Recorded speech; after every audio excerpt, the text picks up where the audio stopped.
കാലത്തിന്റെ തേരോട്ടത്തിൽ കോൺഗ്രസിന്റെ കയ്യിൽ നിന്നും ഭരണം നഷ്ടമായ സംസ്ഥാനങ്ങൾ ഒരുപാടുണ്ട്.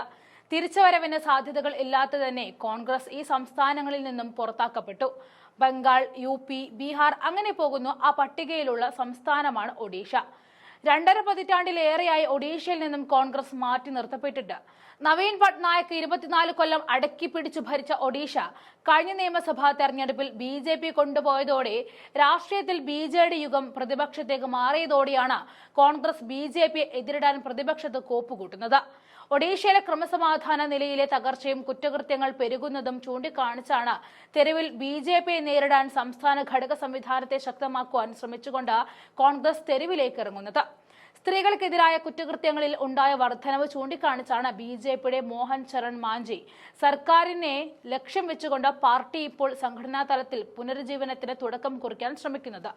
സ്ത്രീകൾക്കെതിരായ കുറ്റകൃത്യം വർദ്ധിക്കുന്നതിനെതിരെ നാരി സത്യാഗ്രഹ് എല്ലാ ജില്ലകളിലും നടത്തുവാനുള്ള ആഹ്വാനവും കോൺഗ്രസ് നടത്തിയിട്ടുണ്ട്. 1999 ഒരു കൂട്ടബലാത്സംഗമാണ് കോൺഗ്രസ് സർക്കാർ ഒഡീഷയിൽ താഴെ വീഴുന്നതിന് പ്രധാന കാരണമായത്. ഇന്ന് അതേ സ്ത്രീ സുരക്ഷാ വിഷയം ഉന്നയിച്ച് രാഷ്ട്രീയമായി കരുത്ത് ആർജിക്കാനാണ് കോൺഗ്രസ് ശ്രമിക്കുന്നത്.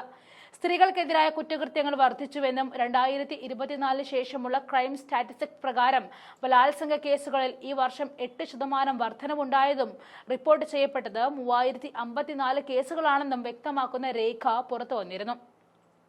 ഇത് ഒഡീഷ നിയമസഭയിൽ ചർച്ചയാവുകയും പ്രതിപക്ഷത്തുള്ള കോൺഗ്രസ് ശക്തമായിട്ട് തന്നെ പ്രതികരിക്കുകയും ചെയ്തു. പിന്നാലെ നിയമസഭയിൽ ബഹളം വെച്ചു എന്ന് ആരോപിച്ച പാർട്ടിയുടെ 14 MLA-മാരെയും ഒഡീഷ സഭയിൽ നിന്നും സസ്പെൻഡ് ചെയ്യുകയും ചെയ്തു. സ്ത്രീകൾക്കെതിരായ ആക്രമണം ചെറുക്കാൻ പ്രത്യേക കമ്മിറ്റി വേണമെന്നാവശ്യപ്പെട്ട് സഭയുടെ നടുത്തളത്തിൽ ഇറങ്ങിയ കോൺഗ്രസ് MLA-മാരെയാണ് സ്പീക്കർ സുറമാപാതി മര്യാദയില്ലാതെ പെരുമാറി എന്ന് ആരോപിച്ചുകൊണ്ട് സഭയിൽ നിന്നും പുറത്താക്കിയത്. കോൺഗ്രസ് പാർട്ടിയുടെ എല്ലാ MLA-മാരെയും സസ്പെൻഡ് ചെയ്തതോടെ ഒഡീഷയിലെ കോൺഗ്രസ് പാർട്ടി പ്രവർത്തകർ വ്യാഴാഴ്ച നിയമസഭ പിക്ക് ചെയ്യാൻ ശ്രമിച്ചപ്പോൾ പോലീസുമായി രൂക്ഷമായ സംഘർഷമുണ്ടായതായും റിപ്പോർട്ടുകൾ വരുന്നുണ്ട്. സംസ്ഥാനത്തെ BJP സർക്കാരിനെതിരായ കോൺഗ്രസ് പാർട്ടിയുടെ പ്രതിഷേധങ്ങൾ, റാലികൾ എണ്ണത്തിൽ കൂടിയതോടെ ഭരണകൂടം പ്രതികാര നടപടിയിലേക്ക് കടന്നിരിക്കുകയാണ്. കോൺഗ്രസ് നേതാക്കൾക്കെതിരെ ഒഡീഷ പോലീസ് കലാപത്തിനും ആക്രമണത്തിനും കേസെടുത്തിട്ടുണ്ട്. മുതിർന്ന നേതാക്കളടക്കം പ്രതിഷേധിച്ച എല്ലാവർക്കുമെതിരെയും കേസെടുത്തിട്ടുമുണ്ട്. ലാത്തി ചാർജിൽ നിരവധി കോൺഗ്രസ് പ്രവർത്തകരാണ് പരിക്കേറ്റത്. ഇതോടെ വിഷയത്തിൽ ശക്തമായി BJP മുഖ്യമന്ത്രിക്കെതിരെ ആഞ്ഞടിച്ച് കോൺഗ്രസ് തങ്ങളാണ് യഥാർത്ഥ പ്രതിപക്ഷമെന്ന് ആവർത്തിച്ച് ഉറപ്പിക്കുകയാണ് ഉണ്ടായത്. നവീൻ പട്നായിക്കിന്റെ പാർട്ടിക്ക് 51 MLA-മാരുണ്ടെങ്കിലും ഒഡീഷയിൽ 24 കൊല്ലത്തെ ഭരണാവസാനത്തിനൊടുവിൽ BJD കിതയ്ക്കുകയാണ്. ഈ അവസരം മുതലെടുത്ത് തിരിച്ചു വരാനുള്ള കളമൊരുക്കുകയാണ് പ്രതിഷേധത്തിലൂടെ കോൺഗ്രസ് ചെയ്യുന്നത്. തങ്ങളെ അധികാരത്തിൽ നിന്നും പുറത്താക്കാൻ കാരണമായ അതേ വിഷയത്തിലൂടെ തിരിച്ചു വരാനുള്ള ശ്രമത്തിലാണ് കോൺഗ്രസ് നിൽക്കുന്നത്.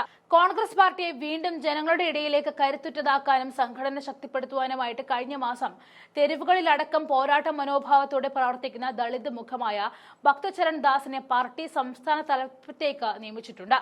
ദാസിന് മുന്നിലെ ദൗത്യം കോൺഗ്രസിന്റെ മനോവീര്യം പുനർജീവിപ്പിക്കുക എന്നതും 2000 മുതൽ തുടർച്ചയായ 6ാമത്തെ തിരഞ്ഞെടുപ്പിൽ വരെ ഒഡീഷയിൽ പരാജയപ്പെട്ട് ഒതുങ്ങിപ്പോയ പാർട്ടിയെ തിരിച്ചുവരവിന്റെ പാതയിൽ കൊണ്ടുവരിക എന്നതുമാണ്.